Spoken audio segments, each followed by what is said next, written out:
Empowerment Radio Network. Empowerment Radio Network. Hi, thank you for holding. Welcome to the Bev Smith Show. It's the Empowerment Radio Network. Get empowered. And we'll just talk, you and I, about what's happening in America. Inspiring, motivating, empowering. It's the Empowerment Radio Network. Well, let me get your definition, Mr. People Scholar, on what you call progress. Empower yourself so that you can empower others. This is the Empowerment Radio Network. Get empowered. Hi, thank you for holding. Welcome to the Bev Smith Show.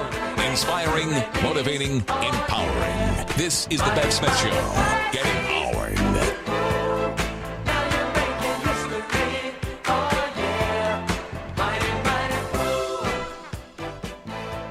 Well, hello there. Were you listening to the last hour? You should have been. Good conversation with three women. Two of them are sisters. They're the Mcabees.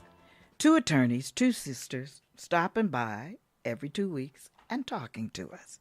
And we bring you in to listen to the conversation.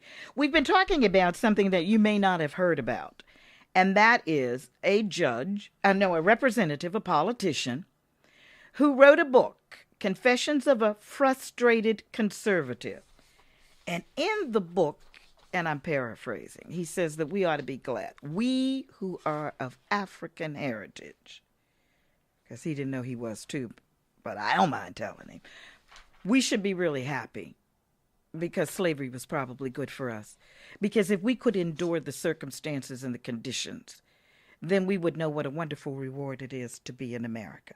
As if we didn't bleed for this country and fight for this country and endure being the best pilots and liberating the Eiffel Tower as the Buffalo Soldiers who were blacks did. I've introduced them to you on this show and much, much more. So I asked the sisters earlier what they thought about it. And let's begin where we left off, ladies. You were telling me how you felt about some of the things, Cheryl, that he said in this book. But here's what I'd like you to add to that. And that is the fact that he is a representative, as I said in the last hour. And he has to propose laws. And he has to work on laws. With this kind of thinking, what the heck is he proposing for the people in Arkansas? Well, I don't think that his thinking is confined to Arkansas. I think that you'll find that thinking in state legislatures across this country. As a matter of fact, we were listening to a program years ago. As a matter of fact, my sister always talks about this. My sister Charlene always talks about this. And she talks about how late one night she was watching TV, and David Duke, who was the Grand Wizard of the Ku Klux Klan, he said, you people think that you're really doing something by keeping me from, what was he running for? Was it legislature? I think he was running for the legislature.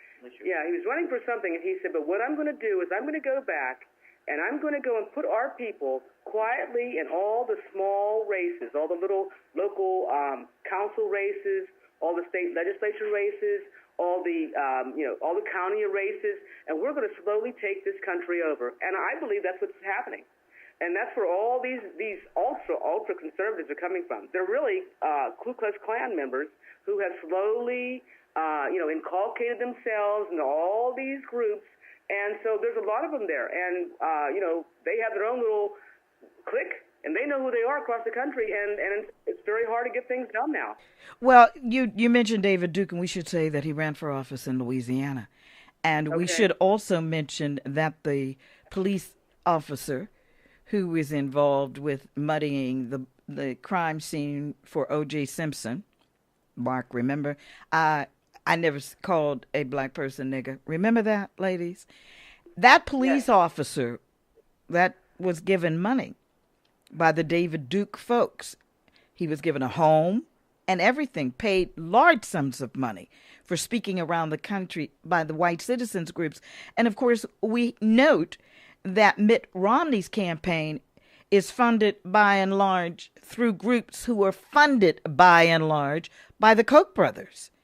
And Media Matters was on a couple of weeks ago talking about how much they have infiltrated the media and how they control the media and the dollars that they are spending to kick Obama out of office. This is serious business.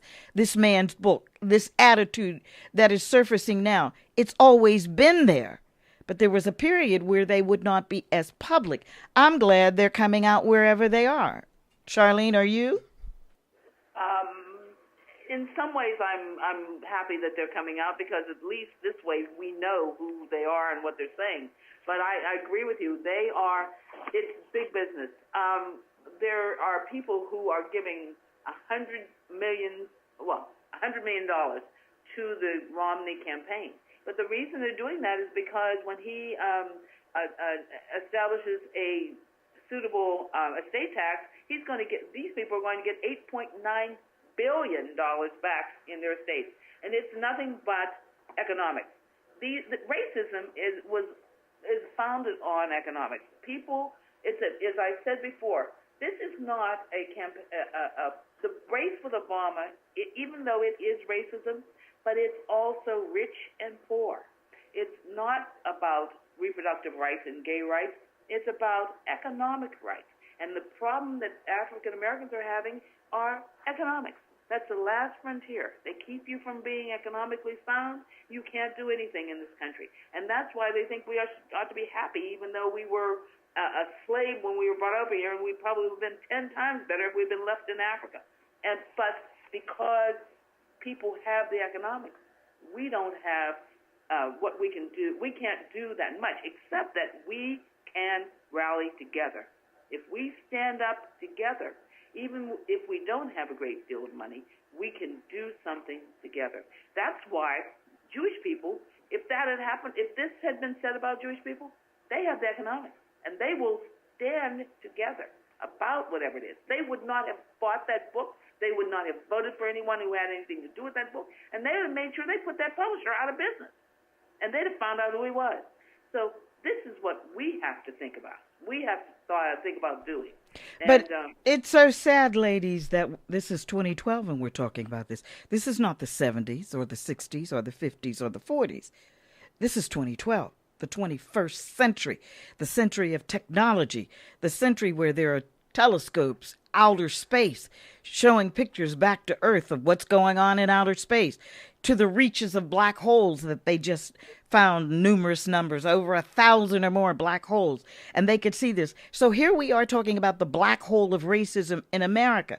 But what bothers me, Charlene and Cheryl, is that we do not have the unity that the Asian community has, that the Spanish-speaking community has, that for that matter, that the Caribbean community who are black have. We don't have it. And that's the curiosity to me. What happened to it? First of all, this man makes this statement because he's ignorant. He does not know what he's talking about. And the fact that he published a book makes him an expert on this issue. But what's he an expert on? First of all, who is he? Where did his people come from? Did they go to the state office and become legal citizens, or did they do what the early white settlers of America came, where they immigrants illegally in somebody else's country? What was his claim to fame? What was his ancestry? Did he own any slaves? I'd like him, if we could get him to respond, I'd like for him to accept my invitation to let him be my slave for a week. Since he says it builds character, I'll build some character on him, and I'll treat him just like they said. Look at Jefferson. Thomas Jefferson was one of the architects of the Constitution. But he said, I think slavery is wrong, but I needs my slaves. I needs my slave. So I'm thinking that there ought to be a movement. But how do you get a movement going with people who are internally fighting each other? When you have young black men riding by and shooting each other, you women work in prisons. When you have young African-American girls having these babies with no intentions of a future for these children. And I know that white teenagers are having them. I watched 16 and Pregnant. And I know that there's